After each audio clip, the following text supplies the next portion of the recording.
looks like it's raining today. The snow didn't continue. It's not cold enough, so it's actually just kind of sprinkling right now. But no winter wonderland, I guess.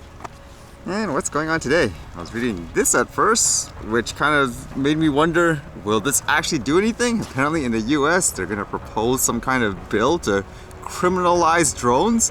It says here, Cassidy, Grassley, Kelly introduced bipartisan bill to criminalize dangerous drone activity. U.S. Senators Bill Cassidy, MD, Chuck Grassley, and Mark Kelly bill introduced the Drone Act of 2022.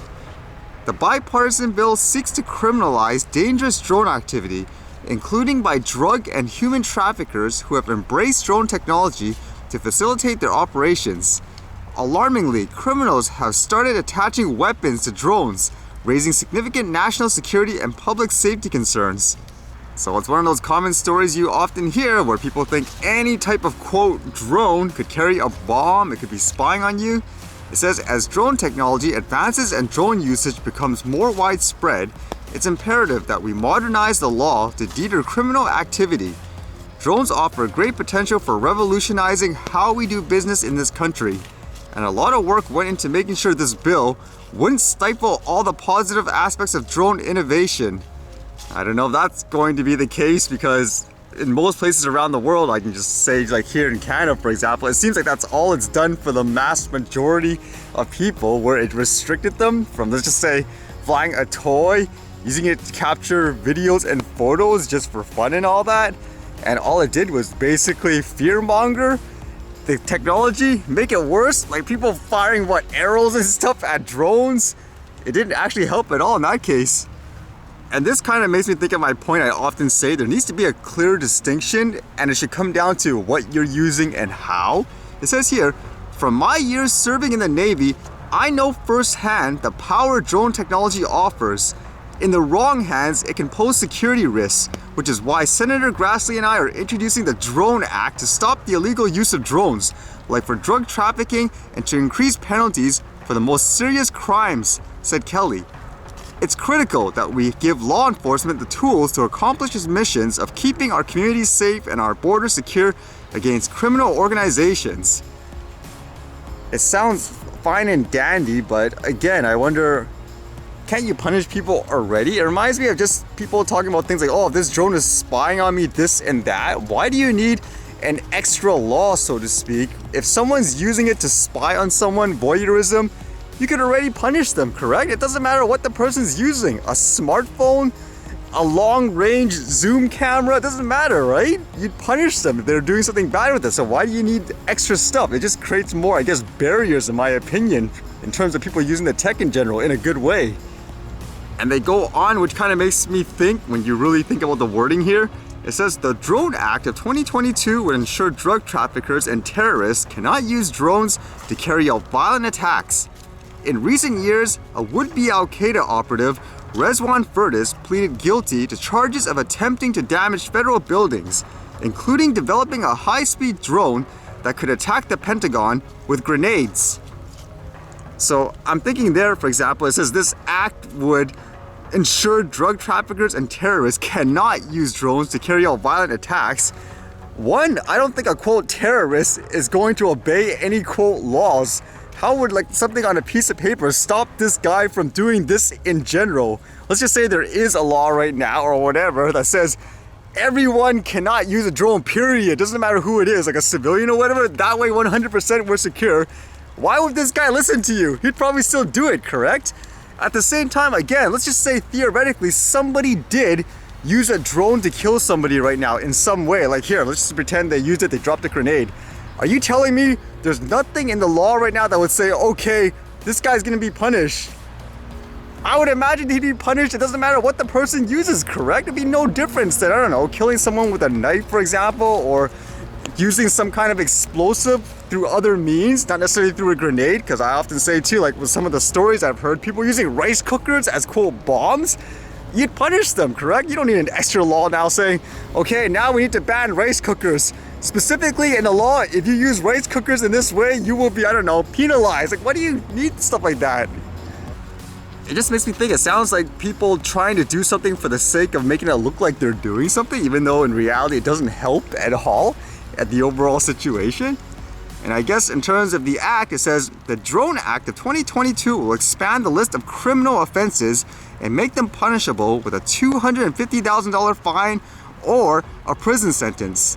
Among others, the additional criminal offenses include attaching a firearm, explosive, or other dangerous weapons to a drone, using a drone to cause serious bodily injury or death to a person or causing damage to property, interfering with a law enforcement activity, transporting contraband with a drone, crossing the US border with a drone. Again, to me, it sounds like there's already stuff that takes care of this. Like, are you seriously telling me, for example, like with this using a drone to cause serious bodily injury or death, if someone theoretically took this drone, doesn't matter what it is, killed someone with it, you're telling me they'll get away scot-free? Like, oh, we can't do anything because there's nothing that says we can do anything to you. I don't think so, correct? And I would ask there too, if a quote terrorist used it in that way, wouldn't they be punished? Or again, you're telling me, nope, there's nothing in the law saying that's illegal, so they can freely just put like what, a gun on a drone, fly around and start killing people, nothing will be done. An actual example with a drone with a quote weapon, how about those ones with flamethrowers and stuff like that?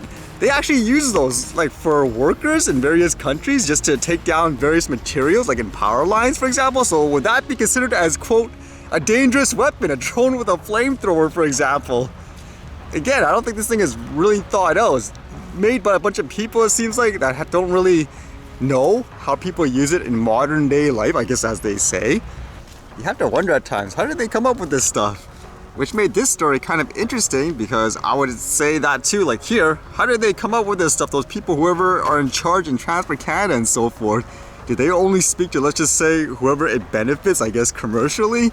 Because actually reading this related to how when they had all these shutdowns and so forth, airlines, they canceled flights, people wanted refunds, but apparently they weren't getting it, and they were complaining, hey, Transport Canada, you're not doing anything. But to my understanding, they're saying we're impartial, as an example, when they came up with their decisions, whether or not to implement, let's just say, a rule that airlines would have to repay people a full refund or just give them credit. This one here says, emails raise questions about regulators' independence amid COVID-related flight refunds. Correspondence hints at cozy relationship between airlines and CTA that is supposed to regulate them. Newly revealed correspondence between the federal government and the Canadian Transportation Agency at the start of the pandemic is raising renewed questions around the regulator's independence. Gabar Lukacs, president of advocacy group Air Passenger Rights, said that behind-the-scenes communication between executives, civil servants, and the quasi-judicial body shows how officials crossed some red lines. Transport Canada was not just discussing some broad policy questions, they were actively involved with pushing the CTA on Air Transit's behalf. Unredacted emails show senior officials spoke with the agency's top brass about pressure from airlines to let them avoid passenger refunds for trips canceled because of COVID-19. Oh, that doesn't sound good. And as it says here, the emails show CTA Chairman Scott Strainer, Transport Canada Deputy Minister Michael Keenan, and then Transport Minister Mark Arnold's Chief of Staff Mark Roy spoke about an upcoming statement on refunds. And then sure enough, like they say, a few days later, they announced those airlines, they don't have to give, I guess, full refunds. They can just give vouchers and stuff like that, which to my understanding, a lot of people were upset over that. And it says, Section 39 of the CTA's Code of Conduct states that members shall not communicate with the political actors or officials of other federal departments and agencies regarding a matter that is, was, or could be before the agency. Roy, who no longer works as a federal staffer, declined to comment. And again, there was a lot of people upset where they did actually question before, to my understanding, hey, is there like a conflict? And it says here, during his tenure atop the department, Garneau repeatedly stressed at the regulator's independence.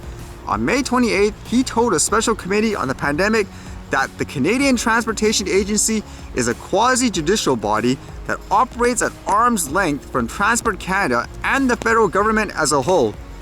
But of course, I guess those emails could potentially show otherwise. And then this gets into politics, and apparently the question was asked, and it just seems like the questions are always dodged. How do people get away with this when you ask questions like these? For Skeena Bulkley Valley. Mr. Speaker, in 2020, when thousands of Canadians were out thousands of dollars for canceled flights. The minister told us there was nothing he could do to get them refunds. He told us the Canadian Transportation Agency was, quote, an independent arm's-length body. Now we have documents showing the government wasn't just talking to the CTA, but actively convincing them to let airlines withhold refunds. Why were senior government officials lobbying the CTA to protect airlines' bottom lines instead of standing up for Canadians? Here, here. The Honourable Minister of Transport.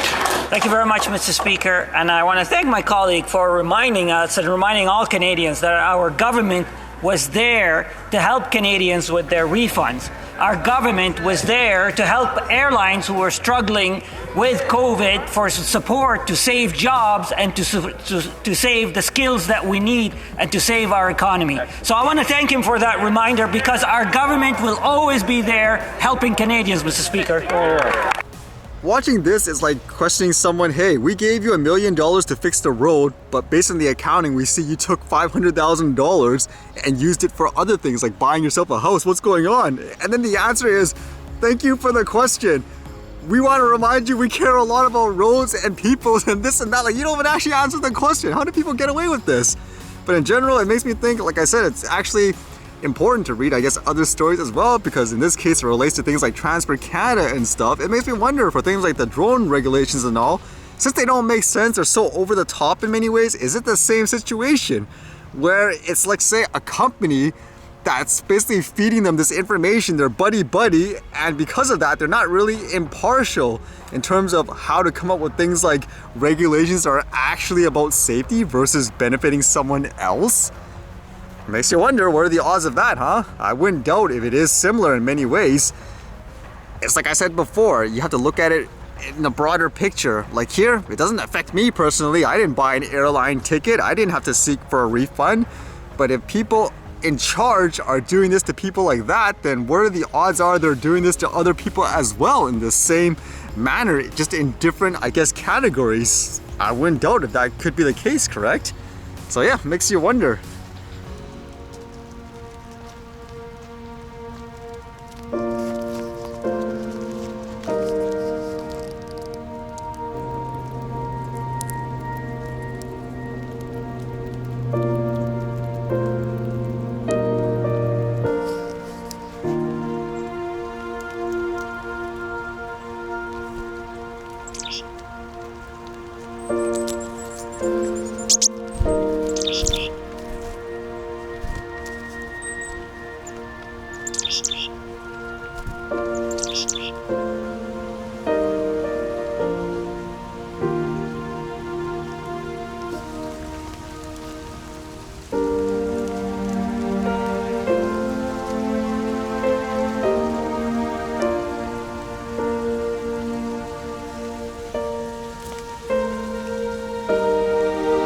Okay, I guess the rain isn't stopping today. I guess some more archive experiments, huh?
Alright, see you guys later.